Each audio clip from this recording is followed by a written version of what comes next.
Je vais démarrer. Bonjour à tous. Mon nom est Jérôme Lejamtel. J'espère que vous m'entendez bien, que vous me voyez. Je suis ravi d'être avec vous aujourd'hui. Je suis parmi vous, avec vous, grâce à la technologie, depuis la banlieue de New York City, où j'habite depuis 23 ans, mais je me présenterai un petit peu plus tard. Je vais essayer de partager avec vous un document. J'espère que vous le voyez correctement.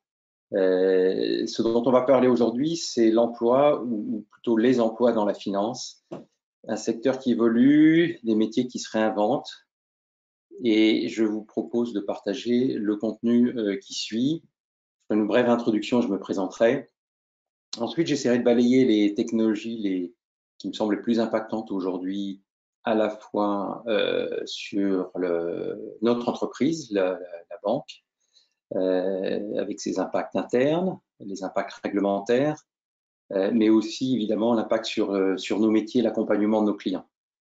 Après, j'insisterai pour illustration, évidemment les impacts de la transition énergétique et écologique, et je reste à votre disposition pour toute question, soit par téléphone, soit par email au début, pour parler vraiment de tout ce que vous voulez. Que ce soit des sujets qui auront été abordés ou d'autres sujets qui pourront vous aider à faire vos choix d'évolution. Donc, les principaux enjeux. Les principaux enjeux, c'est vous. J'espère que je vais vous donner envie de plusieurs choses aujourd'hui. Pourquoi? Parce que dans mon métier, en particulier, on est confronté à la gestion de la complexité, la gestion des transformations, la transversalité, et la banque, c'est une entreprise complexe, c'est une entreprise stratégique dans la plupart des pays, et on touche à tous les secteurs. Donc j'espère que vous ressortirez de cette présentation avec une sensation de tout ce qu'il y a à faire en interne et en externe autour de la technologie, autour de la gestion, autour du développement commercial ou au développement technique. Alors, la banque, c'est beaucoup de choses. Il y a 4 grandes catégories dans notre groupe. La banque de détail que vous connaissez naturellement, la banque de paiement que vous utilisez tout le temps, peut-être sans le savoir même, les métiers de l'assurance, l'assurance vie, les assurances dommages, d'autres types d'assurances, la gestion d'actifs, que je connais un petit peu, donc la gestion d'actifs financiers principalement, l'épargne des entreprises et des personnes privées, et puis la banque de financement que je connais le plus. Je vais vous parler surtout de la banque de financement. On parle des métiers de l'emploi dans la finance, un secteur qui évolue, des métiers qui se réinventent. Je ne vais pas vous parler de tous les métiers. Par contre, je vais essayer de vous donner des impressions sur les métiers principaux, comment ils évoluent, notamment dans la banque de financement que je connais le mieux. Donc, les grandes familles de métiers, je les ai fait figurer rapidement sur cette liste. Il y a les métiers tournés vers la clientèle, sur ce qu'on appelle l'origination, le sourcing des opérations, le conseil, la structuration des opérations, la vente. Il y a les métiers de trading, des gestions de portefeuille, des métiers très opérationnels sur l'exécution de ces opérations. Dans la banque, on a énormément de fonctions de contrôle et de conformité aux règles qui s'imposent à nous. Naturellement, beaucoup d'entre nous qui travaillons sur la gestion des différences de la banque, j'y reviendrai. Et puis évidemment, la gestion des technologies et des moyens. La banque, c'est essentiellement aujourd'hui une boîte qui gère des données et des systèmes d'information complexes. Alors pour parler de moi très rapidement, je suis un ancien élève du master technologie et management de l'école centrale. La première promotion, ça ne me rajeunit pas, c'était il y a 31 ans. J'avais fait l'école supérieure de commerce de Paris avec une année commune à l'école centrale, et ça m'a donné le goût justement de ce que j'essaye de partager avec vous, gérer la complexité, gérer le contact entre le monde de l'ingénieur et le monde du business, le monde de la finance. Alors, quand je suis sorti du master de l'école centrale, j'ai tout de suite démarré dans l'un des métiers dont je vous parlerai brièvement, qui est le financement des les avions, des grands avions commerciaux, fabriqués notamment par Boeing ou Airbus. J'ai fait beaucoup de métiers dans la banque. Ce qui caractérise un petit peu plus ce que j'ai fait, c'est que j'ai eu la chance de travailler essentiellement sur le financement de ce qu'on appelle les actifs réels, c'est-à-dire quand vous sortez de chez vous, bah, presque tout ce que vous voyez à part les maisons et les voitures, donc les grandes infrastructures, les avions, on en a parlé, les bateaux, les trains, les centrales électriques, les ports, les aéroports, etc., etc. On y reviendra. J'ai eu la chance de travailler très brièvement à Paris, 1 an. Puis j'ai travaillé à Singapour 2 fois, j'ai travaillé à Londres, j'ai travaillé à New York 2 fois, donc j'ai beaucoup voyagé. Donc la transversalité, la complexité, c'est aussi la géographie. À titre personnel, j'ai 4 garçons qui sont des jeunes adultes maintenant. Tous sauf un sont sortis de l'université. Le dernier est en 3e année à University of Washington à Seattle. Et donc, je partage avec vous cette année un petit peu difficile via mes garçons, et j'espère que ces moyens techniques vous ont permis de passer une année sans trop de difficultés. Ça n'a pas été facile pour lui.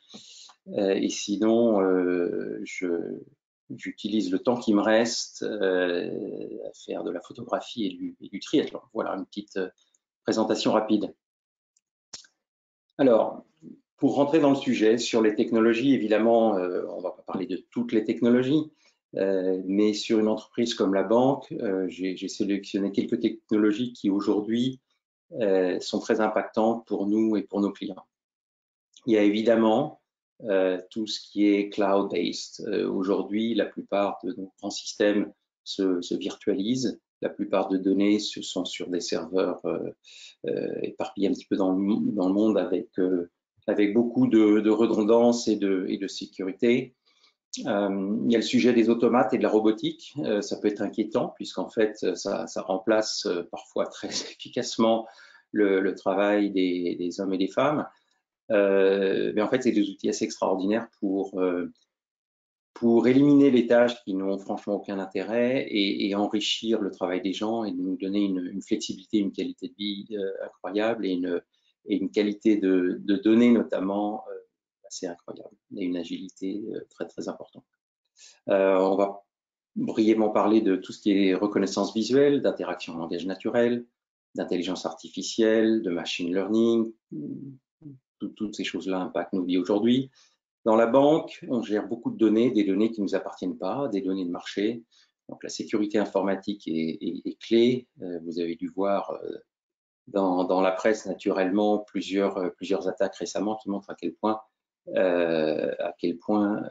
ce sujet est important, des sujets d'encryption pour les gens qui font des mathématiques avancées notamment, et évidemment tous les registres distribués, blockchain et autres. Donc la liste pourrait être un peu plus longue, mais je vais vous donner quelques facettes de ces technologies et concrètement comment ça impacte certains de nos métiers. Alors la technologie, c'est évidemment, ça impacte aussi nos clients, donc avec littéralement tout ce qui précède. On vit tous des considérations environnementales très, très importantes. Dans nos métiers, la réglementation commence aussi à pousser et nos clients et nous-mêmes à mieux travailler ces questions-là. Et puis on voit se dessiner des risques émergents associés à cela, notamment la gestion des risques climatiques et comment ces risques climatiques peuvent impacter à moyen ou à long terme nos entreprises, nos marchés, nos clients et nos actifs. Après, il y a tout un tas d'autres megatrends qui impactent nos clients et nos secteurs, notamment tout ce qui est vieillissement de la population, mondialisation, etc. On en parlera un petit peu. Donc, ici, ce qu'il faut retenir, c'est des impacts internes qui sont un peu plus propres à la banque, pas forcément uniques, et les impacts internes, puisque la banque est une entreprise un petit peu unique dans le sens où littéralement on interagit avec l'intégralité du monde économique ou même monde de la vie des entreprises, des États et des personnes physiques. Alors, je vais prendre une petite illustration sur le sujet interne, sans essayer d'être trop long. C'est un extrait, une capture que j'ai fait d'un écran cette semaine d'ailleurs. Donc, vous voyez ici un sujet qui décrit tout ce qui est robotisation. Donc là, pour parler très simple, avec le nom d'un software ici, on n'est pas là pour faire de la publicité, mais donc la robotisation pour nous, c'est tout simplement des systèmes autoprogrammables ou programmés par des spécialistes qui répliquent les tâches manuelles des personnes. Donc c'est un peu différent de l'informatisation proprement dit en code, c'est tout simplement des systèmes qui reproduisent des macros un petit peu et qui répliquent les tâches manuelles qu'on peut repérer dans nos différents services. La reconnaissance de caractère et la digitalisation de nos documents, on utilise énormément de documents, on a des documents qui peuvent être assez anciens, on a des opérations qui peuvent durer des dizaines d'années, donc on est confronté aussi dans nos dispositifs à l'évolution du changement de ces technologies au fil du temps et ce genre de technologie nous aide à passer le temps. Chatbots, c'est tout simplement des ordinateurs qui vous parlent en faisant croire que vous êtes avec un être humain. On utilise ça relativement peu dans la banque de financement puisqu'on travaille surtout avec des entreprises. Par contre, c'est extrêmement utile pour gérer les premiers contacts avec des appels externes. Callbot et l'opposite, c'est des gens qui vous appellent virtuellement, qui sont en réalité des machines. Génération de texte, on émet énormément de documents, il y a très longtemps par courrier, puis par email. Aujourd'hui, ces textes sont générés automatiquement en langage naturel et dans différentes langues simultanément par des machines à partir d'un code natif. Tout ce qui est visualisation digitale, on traite beaucoup de données, beaucoup de technologies maintenant nous aident à mettre ensemble des données de sources assez complexes et de permettre de visualiser des données extrêmement complexes en multidimensions et avec des utilisateurs multiples. Donc ça, c'est extrêmement intéressant, notamment pour les métiers complexes, très transverses comme les nôtres. Machine learning, donc tout ce qui tourne autour de l'intelligence artificielle, on pourrait prendre énormément d'exemples autour de ça. Je vais en prendre un. On utilise un système qui littéralement lit des contrats, notamment des contrats pour des produits dérivés qui sont relativement standardisés, qui n'éliminent pas, fort heureusement, nos lawyers, qui sont très chers d'ailleurs, c'est pour ça qu'on utilise ces machines, mais qui permettent d'accélérer et d'améliorer leur travail. Ces systèmes en fait lisent les contrats et indiquent les endroits du contrat où doit se porter l'attention de l'avocat, de l'être humain, du spécialiste, avec une probabilité de recommandation de décision. Donc ça divise par 3 ou 4 le temps du lawyer et ça leur permet aussi d'être beaucoup plus précis, d'être beaucoup plus cohérent et d'avoir une trace de leur décision et de leur travail. Petit exemple. Mailbot, tout ce qui est gestion de correspondance.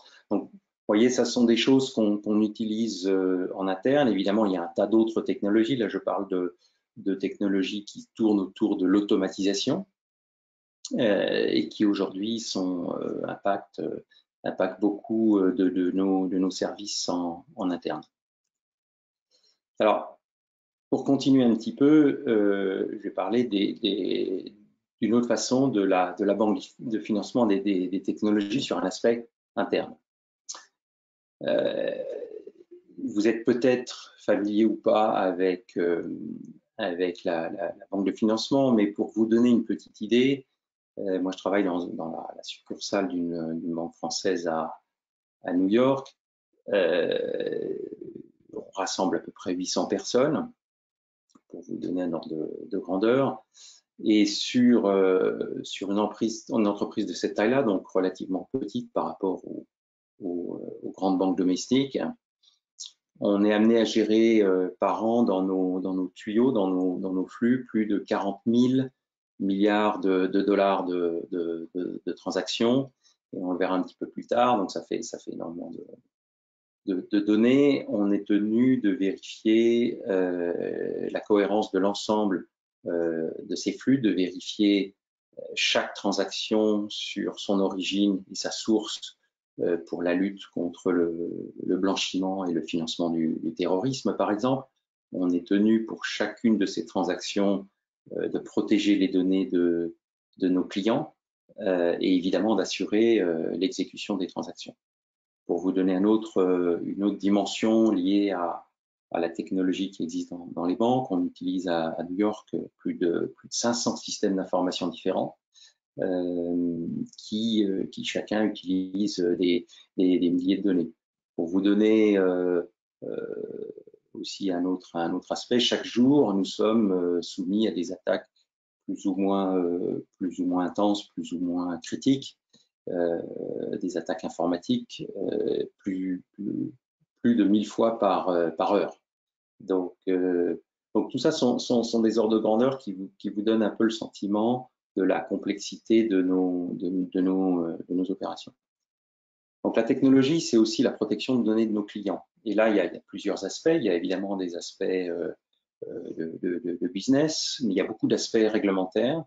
En Europe et maintenant dans la plupart des grands pays, y compris aux États-Unis, beaucoup de règles s'imposent à nous sur la manière dont on doit protéger, faire circuler ou pas les données de nos clients. Donc en termes de technologie, la traçabilité, la capacité à compartimenter les données de nos clients sont très importants. L'exécution des transactions, j'en ai parlé brièvement. Non seulement elles se raccourcissent, mais quand on travaille avec des automates qui gèrent des opérations de marché, on est amené à avoir une chaîne d'exécution de transactions quasi instantanées qui sont considérables. Donc, beaucoup de métiers tournent autour de ces aspects-là. La sécurité et la résilience. La sécurité, notamment la sécurité informatique, la sécurité de nos systèmes. Moi, j'étais à New York quand on a eu les attaques du 11 septembre. On a compris l'importance de la redondance de nos systèmes d'information et de la capacité de l'entreprise à pouvoir continuer même quand il y a la perte de technologie assez importante. Plus récemment, Covid nous a montré l'importance de la résilience globale. Suite à tous les travaux d'imagination de scénarios, il se trouve qu'une entreprise comme la nôtre était prête du jour au lendemain, à partir du 17 mars, quand New York a été en lockdown, du jour au lendemain, l'intégralité, 99% de nos collaborateurs ont pu commencer à travailler à distance, et ce depuis presque 1 an et demi. Donc, beaucoup de choses tournent autour de ces aspects-là aujourd'hui. C'est un thème très important pour nos régulateurs. Donc, tout ce qui tourne autour de résilience complexe d'une entreprise qui est dans énormément de pays, en contact avec énormément d'opérateurs est très important. La gestion des risques. Donc, la gestion des risques, c'est l'ensemble des risques. C'est les risques de crédit, les risques de marché, les risques de liquidité, les risques opérationnels, les risques de modèle, les risques technologiques qu'on en a parlé, les risques sur les données, les risques sur des tiers, sur les fournisseurs, les risques réglementaires, les risques de conformité, etc. Donc, tous ces risques se caractérisent par l'importance d'avoir des données de qualité, de pouvoir les traiter, de pouvoir les comparer, de pouvoir en suivre les tendances, de pouvoir les communiquer en temps réel, non seulement à nos collaborateurs, mais très souvent aussi à nos régulateurs et les banques centrales en particulier. Alors la technologie, évidemment, comme toute entreprise, c'est aussi évidemment la compétitivité, l'innovation. Donc on a pas mal de gens qui suivent non seulement ce qui nous permet à nous d'être plus compétitifs en interne, et évidemment de livrer un service et des idées plus compétitives à nos clients.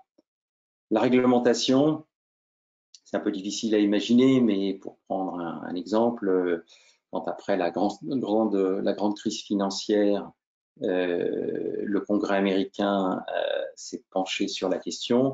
Il y a une loi américaine qui s'appelle Dodd-Frank qui est sortie, qui a re-réglementé l'ensemble du secteur dans lequel je travaille. Et cette loi fait par exemple 10 000 pages pour vous donner une idée. Donc la réglementation touche absolument tout ce qu'on fait. La réglementation est là pour nous protéger tous, mais a des impacts en termes de technologie, notamment de données qui sont considérables. Donc voilà tout un tas d'aspects internes. Donc là, évidemment, quand on parle de métiers, on a des centaines de métiers différents qui tournent autour de ces aspects-là, qui gèrent des sujets plus ou moins technologiques, des interactions plus ou moins complexes en interne et en externe, et qui participent au développement de l'entreprise. Alors maintenant, je vais parler un peu de l'externe. Voilà, c'est une vue un petit peu, ça c'est par quoi j'ai démarré, c'est le financement de l'aviation civile, de l'aéronautique mondiale. Ça, c'est l'un des derniers moteurs de General Electric. Donc, on est amené à accompagner nos clients dans le monde entier sur un tas de choses, et je vais essayer de vous faire sentir, après avoir parlé des aspects internes, ce qu'on fait aussi autour de la technologie sur les aspects externes. Donc un engin comme ça, et sur certains avions il y en a 4, ça vaut plus de 25 millions de dollars pièce. Sont des appareils d'une complexité assez incroyable, et les banques comme nous sommes amenés à financer soit ces moteurs de manière isolée, soit évidemment l'ensemble de l'aéronef. Depuis pas mal d'années maintenant, on est amené à financer aussi pour nos clients les data centers qui supportent ce qu'on est en train de faire aujourd'hui, des données dans le cloud, ce qui supporte de la vidéo, de la voix, mais aussi bien d'autres choses. On finance ça aux États-Unis, au Canada, en Amérique latine, et un peu partout dans le monde. Et nos clients ont pour clients probablement toutes les entreprises que vous connaissez, Google, Facebook, Amazon et bien d'autres, mais aussi des clients plus spécialisés qui rendent des services de données, de technologies à distance pour des entreprises ou des particuliers. Ce sont des secteurs qui sont à très forte croissance, et qui pour nous posent la question à la fois du financement de ces biens très spécifiques et de la manière dont l'énergie qu'ils consomment est organisée, puisqu'en fait ce sont de mini-centrales électriques.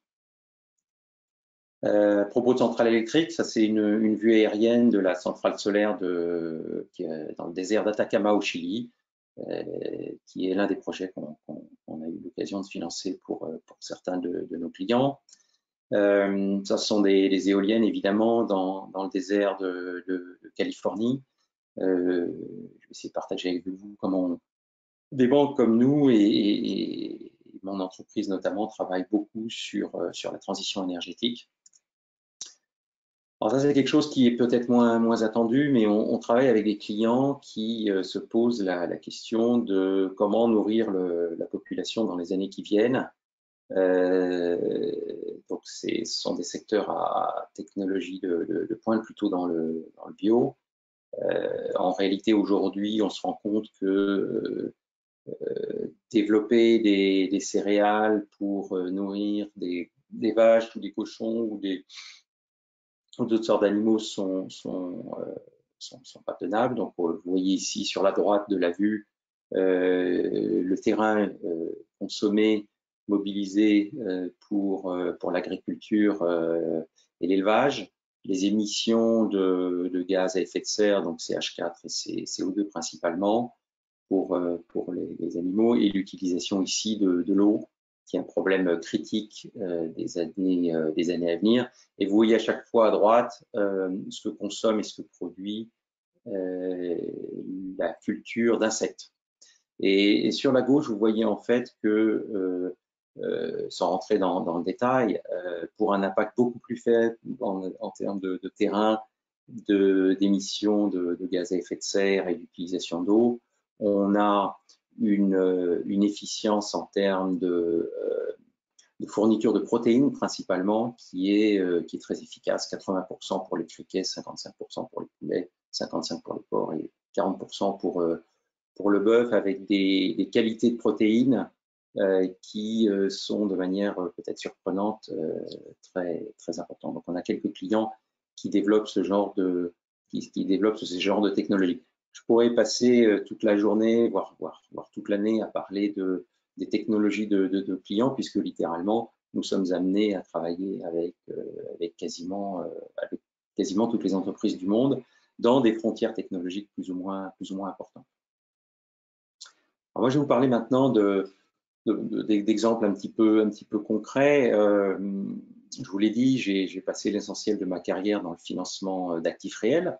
Donc, on a beaucoup de métiers qui sont au contact de l'aviation commerciale, des compagnies aériennes, des constructeurs, des sociétés de leasing, le financement de grands projets, j'en ai montré quelques-uns, mais on parle aussi de grandes infrastructures portuaires ou aéroportuaires, de câbles de télécommunications, de satellites, d'hôpitaux, de cours de justice, d'université. Moi, j'ai eu l'occasion dans ma carrière de financer des ordinateurs pour la NASA ou pour l'IRS aux États-Unis. L'immobilier, c'est vraiment une classe d'actifs qui touche chacun d'entre nous. L'immobilier commercial, notamment aujourd'hui, est en pleine mutation, évidemment, après Covid, sur la façon de repenser le travail, mais aussi sur l'impact sur l'environnement et sur les différents degrés de certification d'efficience thermique des immeubles. La technologie au sens télécommunication, j'ai fait figurer une vue sur les data centers, mais il y a beaucoup d'autres composantes de technologie sur lesquelles on travaille avec nos clients. Alors après, qu'est-ce qu'on fait avec nos clients? Il y a le financement des actifs, je viens d'en parler, mais il y a aussi le financement de leur propre transition. Toutes ces entreprises évoluent, sont amenées à vendre certaines activités, en acheter d'autres. Et là, encore une fois, on est amené à travailler avec nos clients. Donc, en termes de métier, à chaque fois, pour nous, c'est d'avoir des femmes et des hommes qui sont capables de comprendre suffisamment le métier de nos clients, ne pas devenir nécessairement aussi spécialiste et encore que nos clients, mais de pouvoir traduire en termes de financement ou d'exécution sur les marchés de capitaux leurs besoins par rapport à la gamme de produits dont nous avons la responsabilité ou les capacités. On finance beaucoup, vraiment beaucoup, évidemment, l'économie du pétrole et du gaz aujourd'hui, avec des clients qui sont dans l'extraction d'hydrocarbone, dans leur transformation, dans leur transport. Donc là, ce qui nous amène à avoir une interaction un petit peu particulière et parfois un petit peu complexe, c'est comment accompagner des clients qui aujourd'hui produisent des chaînes carbonées et qui, pour parler très vulgairement et très simplement, polluent, pour les amener vers un équilibre environnemental plus important. Donc c'est pour eux développer des technologies de dépollution ou de limitation de leur impact en termes de pollution, ou tout simplement d'évoluer vers des technologies différentes, par exemple aujourd'hui on travaille avec beaucoup de nos clients sur l'hydrogène, sur la manière de pouvoir utiliser un vecteur énergétique différent tel que l'hydrogène. Une autre facette de la technologie sont les entreprises à très forte croissance. On a des clients dont le chiffre d'affaires double tous les 6 mois. Donc en termes de financement, on voit bien qu'en termes de capital, de besoins en fonds de roulement, de gestion des risques de taux, gestion des risques de change, d'expansion géographique, ils ont des problèmes très particuliers. Je vais utiliser une autre facette. Certains de nos clients utilisent les registres distribués, le blockchain, pour documenter différemment le lien de propriété avec un actif. Donc, vous pouvez prendre absolument n'importe quel actif. Il y a des choses qui se sont faites même sur des actifs artistiques récemment à New York. Mais par exemple, pour documenter la propriété d'un immeuble, certains de nos clients ont commencé à utiliser le blockchain pour documenter de manière très fiabilisée le type de propriété du client et les différents contrats qui sont associés à l'utilisation de l'actif et pouvoir avoir accès à des moyens de financement un petit peu nouveaux. C'est très émergent, c'est pas encore du tout quelque chose qui est mainstream ou qui est très répandu, mais pointe un petit peu partout ces technologies. Je voulais le mentionner. Enfin, pour parler un petit peu plus d'avenir, j'ai parlé de la décarbonisation. Donc, beaucoup de nos grands clients réfléchissent sur la manière d'être neutre en termes de production de carbone.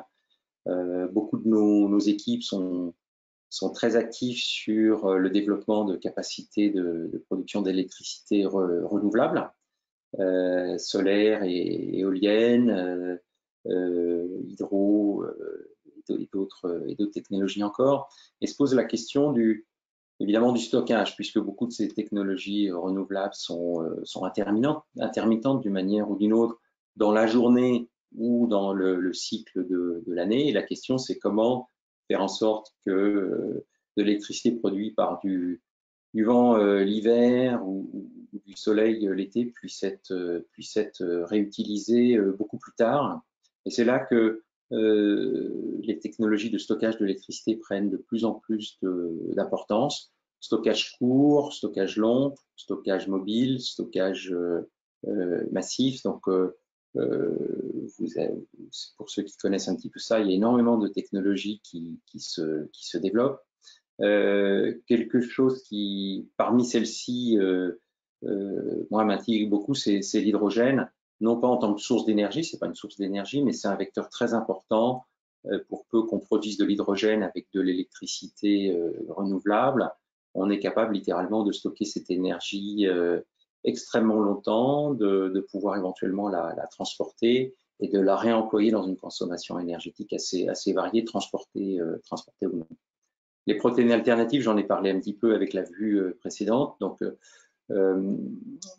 vous voyez, sur ces impacts de la transition énergétique et technologique, vous voyez que ça part littéralement dans tous les sens. On voit bien les thèmes, les méga-trends. Et voilà, les métiers de la banque, c'est aussi accompagner tout ça. C'est aussi être à l'écoute des clients et de pouvoir à chaque fois, non pas se mêler de leur business, mais de les aider à faire évoluer leur business, de l'orienter de manière efficace pour eux, de leur donner accès à des moyens, accès à des marchés, accès à des capitaux, accès à des solutions de gestion de risques qui à chaque fois sont assez intimement mêlés à leur exploitation. Dernier point, rapidement, les risques climatiques, donc qui sont corollaires à ce que je viens de dire. De plus en plus, les régulateurs mondiaux qui édictent des règles de plus en plus complexes sur le monde de la gestion d'actifs et des banques commencent à presser les banques pour définir des règles du jeu, des précautions sur les transformations qui sont à venir.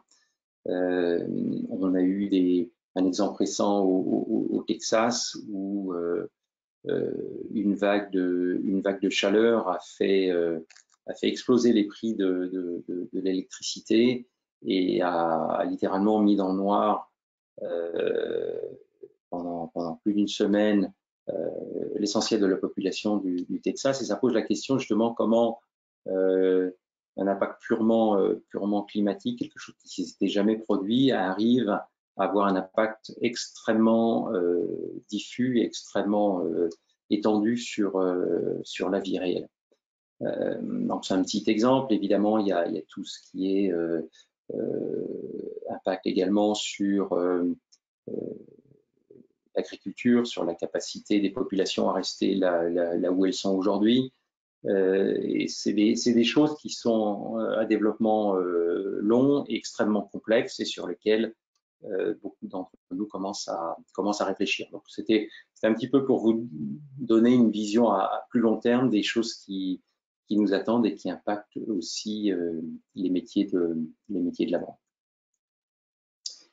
Voilà, j'ai parlé de beaucoup de choses. J'espère au total vous avoir donné envie de comprendre un petit peu comment dans une banque on peut avoir énormément de métiers. Si la technologie vous intéresse, de voir comment vous pouvez impacter soit la banque en interne, soit nos clients en externe en travaillant dans une banque.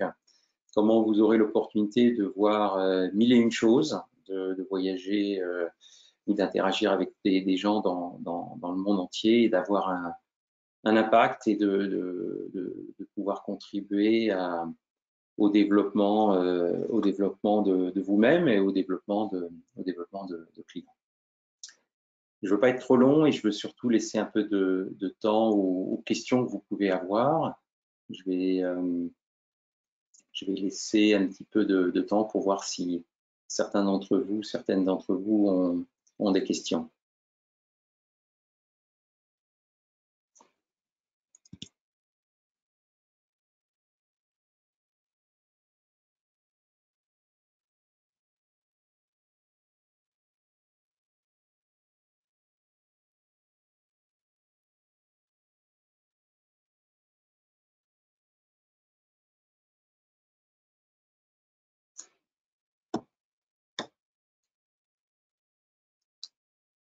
Alors, n'importe comment, s'il n'y a pas de questions en live, j'ai fait figurer au début de cette présentation mes contacts qui sont ici.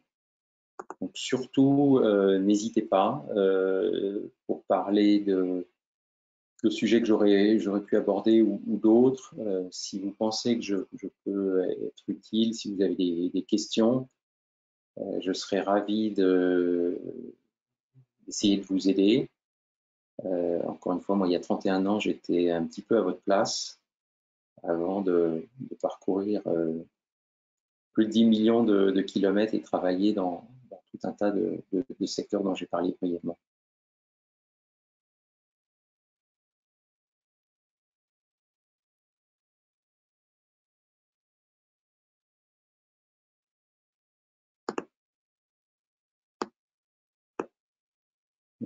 J'essaie de voir une question. Bonjour. Si on peut me contacter par LinkedIn, bien sûr, ou email, j'ai pas de préférence. C'est comme c'est plus pratique pour vous. Et puis quand on sera en contact, évidemment, je vous donnerai un numéro de téléphone où on trouvera un moyen, une technologie pour converser entre êtres humains de manière simple et confortable. Merci pour votre question, Johan Daniel. Ou Daniel Johan, je ne sais pas.